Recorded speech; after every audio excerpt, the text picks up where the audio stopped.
Hi friends, it's Iri here, and this is the part 4 of the story about the most horrific scam of my entire life. And after you hear the whole story and the full truth, I promise to myself, to you, to the universe and to my mom that I will not talk about it again and bring it up anymore, because trying to tell this full story has made me relive it over and over again, and every time I go back into these memories my heart literally aches, and I feel deeply sad, sorry for myself and for all of us. Then I just get angry at the whole world and I can't seem to let it go. But still, I really wanted to tell this story here because people need to know who these monsters are. And this story honestly deserves to be on Netflix. And I refuse to believe that she'll just get away with everything like nothing happened. I'll also share what happened to me after that, where I disappeared and how my life unfolded from that point.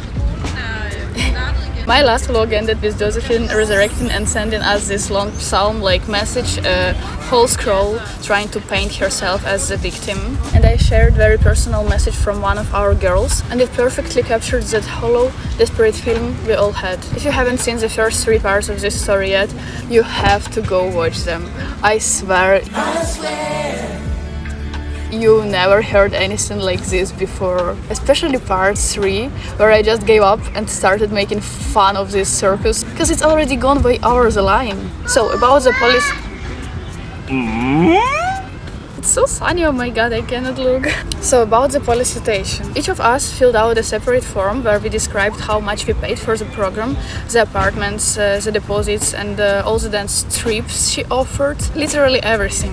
Everyone shared their own story. We attached screenshots of all the chats, every single piece of evidence we had. We were building a big case. In one of the earlier episodes, I told you about the Ukrainian guys who opened a dance studio in September, just when our program started, and their classes were supposed to happen in the same space where our education was. So basically, mornings and afternoons were ours, and evenings were theirs. I met them around the second week of classes. They shared their plans and even offered me to teach heels in their studio as soon as they will open. I guess you won't be surprised, but Joe also owes them money. What a twist, right? So they had this deal that Joe would cover their studio rent for the classes in their dance studio as a way of paying back her debt. Kind of like they could use the space for free. But then Joe disappeared. No info on how much rent was covered or if it was covered at all. The guys were in total shock. Where should they train now? Where can they find a new place? Their money is gone, no refunds, and the future of their studio, which wasn't even officially opened, is completely uncertain. We didn't even have the studio owner's contact to explain the situation or ask for help. Maybe they would understand and let us stay, let us come train in there. So until they kicked us out, we just kept going there. We still had the keys. And while waiting for the investigation to go somewhere, and honestly, just trying not to lose our minds, me and the girls who stayed became inseparable. We were together almost 24/7, wandering around Copenhagen, living on supermarket food, and dancing a lot, like a lot. It was the only thing that kept me sane. I just danced and danced and danced. We also found some dance studios in Copenhagen and took classes just to improve ourselves and take advantage of the situation. And then, surprise, bitch! Surprise, bitch! Oh, give me hit me with that! Joe showed up. This is super. This is classic. Dancing Queen reported to the police for $1 million fraud. My dream was never to ruin people's lives. She gave an interview, guys. She gave an interview. I have not escaped. What? What was that then? An unexpected vacation? A little prank? Imagine tomorrow she comes back and says, I was joking, guys. Josephine confirms to BP that she has been in contact with the police regarding reports that have already been filed and that she is now waiting for the case to proceed. I have not escaped. My husband is American and I have always wanted to move to the United States, she says. Oh, well. This is clearly the perfect time to move abroad, right? Great timing. In August, the name Copenhagen Dance Space was bought by new owners who have nothing to do with her. Holy fucking shit, what the heck? What the fish, what? Do you realize what she told them? My god. What the fuck? Who bought it? Us? The students? No one wanted to take it because of the mountain of debt. I don't like the word fraud, but I will take 100% of the responsibility for poor company management and the lack of ROU. But can't you understand that it can be difficult to make the math work out when you owe so much money? I never thought that I'll put money in my own pocket. I have used the money to keep reinvesting and survive, and I shouldn't have. I know that 100%. I should have shut down a long time ago. I'm insolvent. I have nothing left. If you have nothing left, can people expect to get their money back?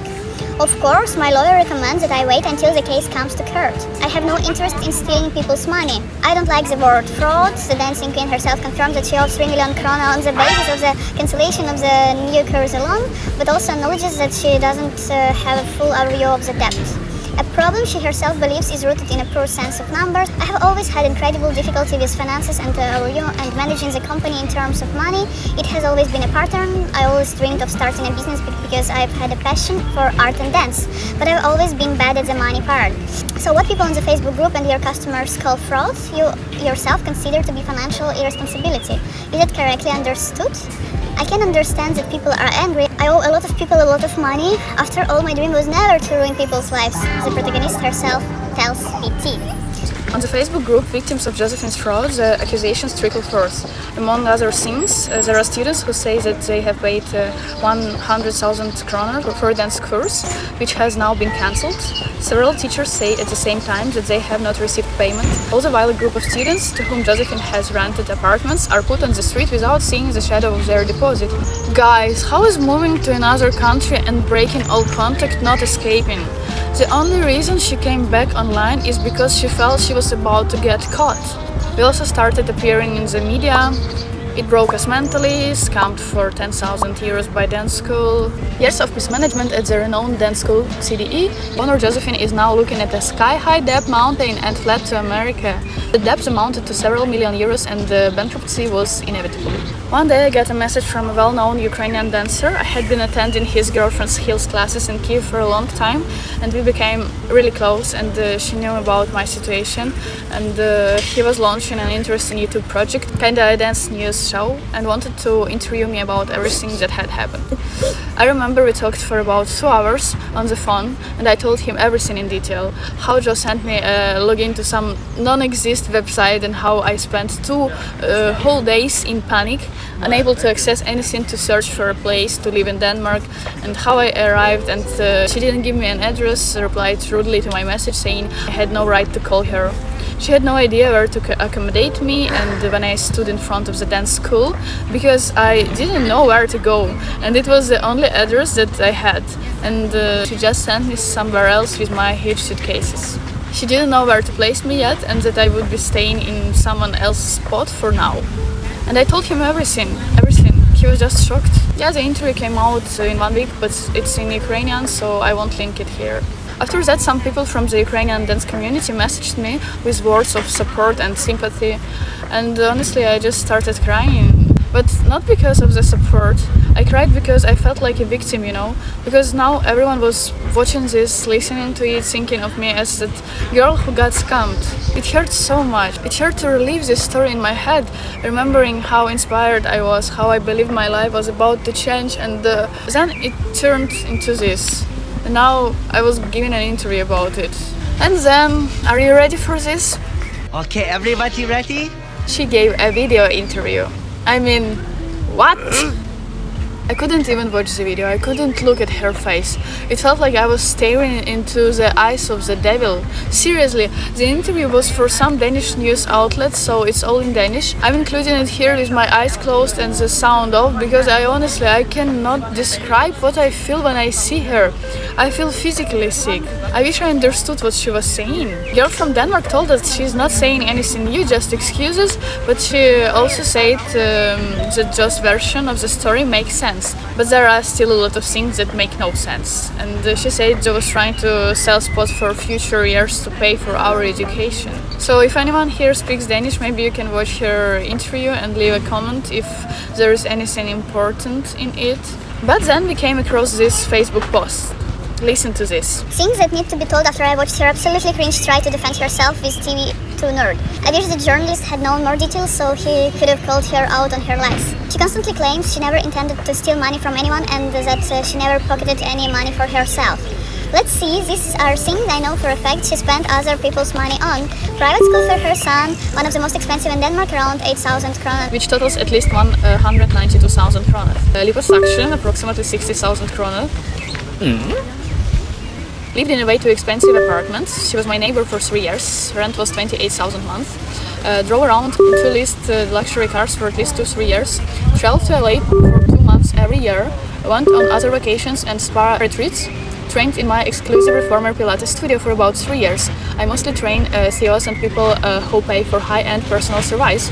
She spent about 80,000 krona per year on this. I get so angry watching that interview. She is not even sorry for the students who lost their savings or the parents now facing financial hardship because of her. She just said she got caught. Said she is no longer in control.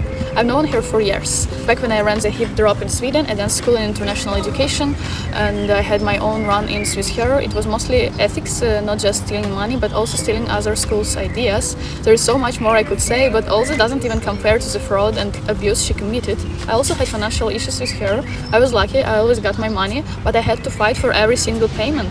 So basically I always knew something was off. She wasn't someone with strong morals, but the scale of financial fraud and how she treated dancers with her abusive methods, it's beyond anything I could have imagined. I'm genuinely shocked. I honestly have no words. You can write your thoughts in the comments. I would love to discuss that with you, because I'm just speechless. How about this for a sad twist?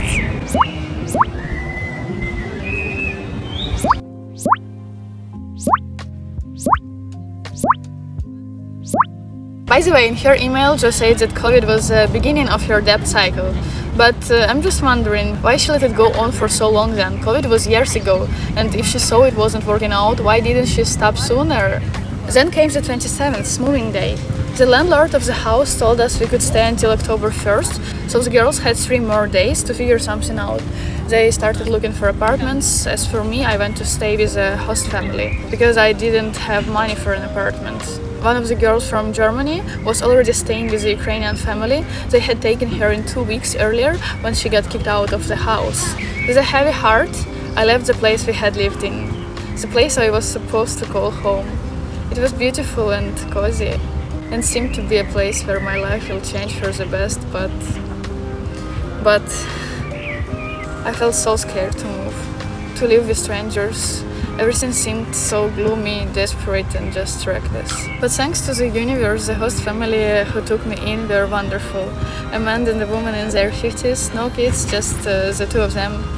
We had dinner together and I shared a little bit of my story. It felt strange, but I was incredibly grateful for their kindness. Meanwhile, the Ukrainian family somehow found the contact info of the studio owner, and they said we could use the space until November. That meant we could go there anytime to practice, and the Ukrainian community could run their classes there too. And that's how the High Heels group started, and I began teaching. At that moment, it was the only thing that kept me going, the only reason I saw I had to stay. Because in Ukraine, I had nothing to return to, not even a home. I left everything when I was moving. People slowly started signing up, but not many. And of course, the payment for 2 hours of teaching per week was nowhere near enough to survive in Denmark. So everything felt unbearably hard. The 2 girls I was living with till the very end, they found some studio apartment at the camp. It was quite far from the center, but one of the cheapest options. So they moved in and decided to try staying until December. Because, you know, they had tickets home for December. Like everyone had bought tickets in advance. According to that education program, our winter break was supposed to start on the 13th of December, so many people had already booked flights home for that time. And honestly guys, if they hadn't stayed, I probably would have gone back to Ukraine, and I don't even know where I would have ended up. I was living with a host family, but they were only home for 3 days a week. The rest of time they stayed at their country house, so I was basically always alone. And honestly guys, something terrifying was happening to me. I don't remember the last time I felt so demotivated, depressed, sad, with suicidal thoughts, not wanting to wake up in the morning, do anything, go anywhere. I just didn't know what to do. You know, I was just sleeping, eating, going on walks with the girls, going to the studio to train, but life felt completely meaningless. Like, you know what I mean? Everything I did was me forcing myself to move. and that scared me. I wasn't just drowning, I had already drowned. I was at the bottom, and I couldn't do anything about it. But almost every day I still went to the studio, and then horror started happening there too. I started being afraid to step into that place. First of all, just imagine how it felt coming back every day to a studio where my dreams were shattered, where just 3 weeks ago we had all been dancing together, meeting each other and bonding. There was 40 of us in that place not so long ago. We had just started our training, and now we had literally held a funeral for the education. Everyone had scattered across the world, and when I stepped into that studio, it was like something was choking me, like something was rooting inside of that place. And then things started getting mystical, guys. Things began disappearing. Every single day we came in, something was missing. Furniture was moved, appliances started vanishing, the coffee machine, the microwave, the fox, yes, even the fox, chairs. One day the table disappeared, then cutlery, the grill, and so on, and we never saw anyone, even though we were literally there every day. We messaged Ellie asking if she knew anything, and she said she didn't help Joe sell anything. And drum roll, please. Yes, I have contact with her and picked up her personal things from the studio yesterday, but I'm not selling anything. Everything that's sold, she sold herself. But how? Who led buyers into the studio? Who had the keys? Who took the stuff? And when we asked Ellie why she is still in contact with Josh, she said, I'm in contact because of my mentorship, and she is helping me with some stuff personally. It's outside of this whole situation, etc. And you know what? Ellie actually wrote to the Ukrainian studio owners saying that Joe had a message for them. In that message, Joe said they could take anything they wanted from the studio, and she also mentioned that she would appreciate it if they returned the money for Not Bad's class. In my last vlog I told you Joe was supposed to pay for it herself because she owed them money. And now she's saying she would appreciate if they gave the money back. Insane. Insane. Are you crazy? In that same message to the Ukrainian owners, she apologizes for not saying goodbye. Who needed your goodbye, bro? Wishes them all the best and says she hopes to meet them again or return to Copenhagen in 2 years after settling all her financial debts. What the heck? She thinks she can just calmly come back and wish the best to the people she kicked out of the studio and demanded money from? It literally frustrates me that she seems to pretend nothing serious has happened and that everything can be easily resolved. Sofas, flowers, the grill and the kitchen table have gone missing from the studio. Ellie says she doesn't know who is doing this. Yesterday she came to pick up Josephine's personal belongings that Joe asked her to retrieve. She wrote to her and asked. They still communicate and she helps her. When I asked her what she plans to do with those things, she said they would just be at her house. I don't know, maybe it really is a relative of Joe who has a key and is selling things, but that doesn't change the fact that Ellie is in contact with her and helping her. It's fucking insane after all she has done to her and to everyone. Someone on Facebook suggested she might have some mental issues. I don't know if that's true. Of course that's unconfirmed, but still. God, honestly, life felt like a nightmare. And don't forget, there is a war in my country, and every day I was also worried about my relatives, my loved ones, thinking about my dad and grandma, who I couldn't contact because they are in an occupied territory. Just imagine my mental state at that time. I had no plans, no money, no perspective, nothing made sense to me, and things were disappearing from the studio, and I was scared to even be there. One day, after training in heels with the girls, I spoke to some electricians who had come to the studio, and they were angry too because they had done work there a long time ago and John never paid them. And they were actually looking for her. They told me they had spoken to a musician whose office was on the first floor of the same building. Our studio was on the second floor. And he said that he often stayed there late at night to write music or work, and that he had seen a man carrying things out of the studio at 2 a.m. guys. And that's when my heart just dropped. After that, I was afraid to enter the studio. I started getting dizzy just standing in there. I started hearing voices, whispers, seeing shadows, and then another round of fairy tales. A new email from Jo. She writes, "This is the factual information, the full truth." Well, guys, are you ready to hear the full truth?